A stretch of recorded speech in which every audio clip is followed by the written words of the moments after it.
उसमें बताया गया था कि जो 3 ट्रिपल मर्डर का केस है जिसमें प्राची, शिवा और समीर तीनों लोग जो हैं उनकी सरकार की कमी की वजह से जो है उनकी जान चली गई, तरीके से हत्या हो गई। तो उसी के लिए हम लोग वापस से मिले हैं, क्योंकि जिस समय ये मैटर हुआ था उस समय आश्वासन मिला था कि उचित तरीके की कार्यवाही होगी, जो भी संलिप्त लोग हैं उन पे FIR की जाएगी और साथ ही साथ जो है परिवारों को जो शैक्षिक आधार पे हमारी ये मांग भी रही है कि शैक्षिक आधार पे उनको नौकरियां उपलब्ध कराई जाए। उनके परिवार से भरण पोषण वाला व्यक्ति चला गया है, जो भी उनके परिवार में बचे हुए लोग हैं। और इस तरीके की घटना जो है अभी हाल में प्रयागराज में भी एक बहुत पुराना जो है SC/ST का प्रकरण था और उसमें ये पाया गया कि कहीं ना कहीं सरकार की कमी की वजह से उनके परिवार के लोगों की मृत्यु हुई या वो चले गए। तो उसमें संविदा पे या आउटसोर्सिंग के माध्यम से परिवार के जो शैक्षिक आधार रहा उस आधार पे नौकरियां मिली हैं। यही मांग हमारी है कि प्राची के परिवार को, समीर के परिवार को और साथ ही साथ जो है शिवा गौतम के परिवार को, उनके परिवार में जो कर्ता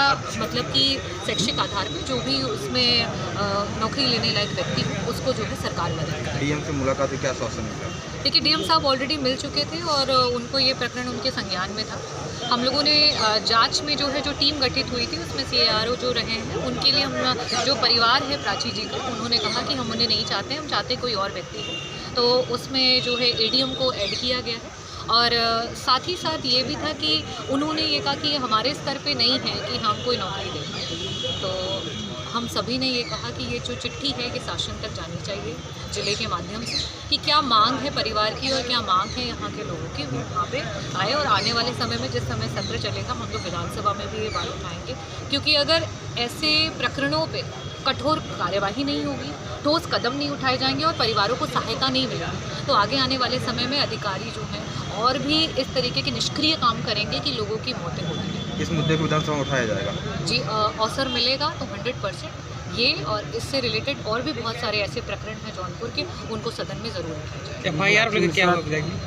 देखिए अभी तक जो है टीम गठित की गई है, उसी टीम में एक नोडल ऑफिसर है, उनको चेंज करा करके ADM को ऐड कराया गया है। उस टीम की जांच चल रही है और अभी समय सीमा भी निर्धारित नहीं की गई है। इसके लिए फिर से हम बात करेंगे आने वाले समय में कि उस पर रिपोर्ट पे क्या रहा और उसका क्या निष्कर्ष निकला। पुलिस कप्तान भी इसमें बैठक में थे, तो इसी से रिलेटेड थे? पुलिस कप्तान से खैर मैंने नहीं बुलाया था बात करने के लिए, वो DM साहब ने स्वयं उनको बुलाया था, क्योंकि पिछली जो बैठक रही उसमें हमारे जो महिला सभा के लोग थे उन्होंने मुलाकात की थी तो शायद उसमें कप्तान साहब भी रहे। तो इसी घटना पे उनसे भी विचार विमर्श हुआ और उन्होंने कहा कि टीम गठित हुई है और जांच चल रही है। क्या नहीं लगता कि मामला लिंगरान किया जा रहा है?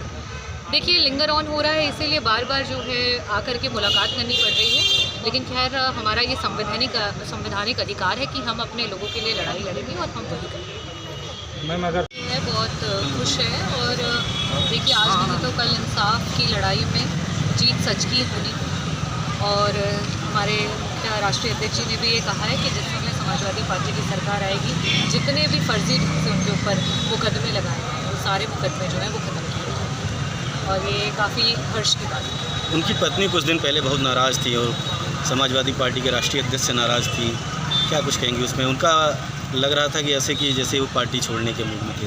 देखिए ऐसा कुछ भी नहीं है कि गलत तरीके से जो है वो भ्रम पैदा किया जाता है।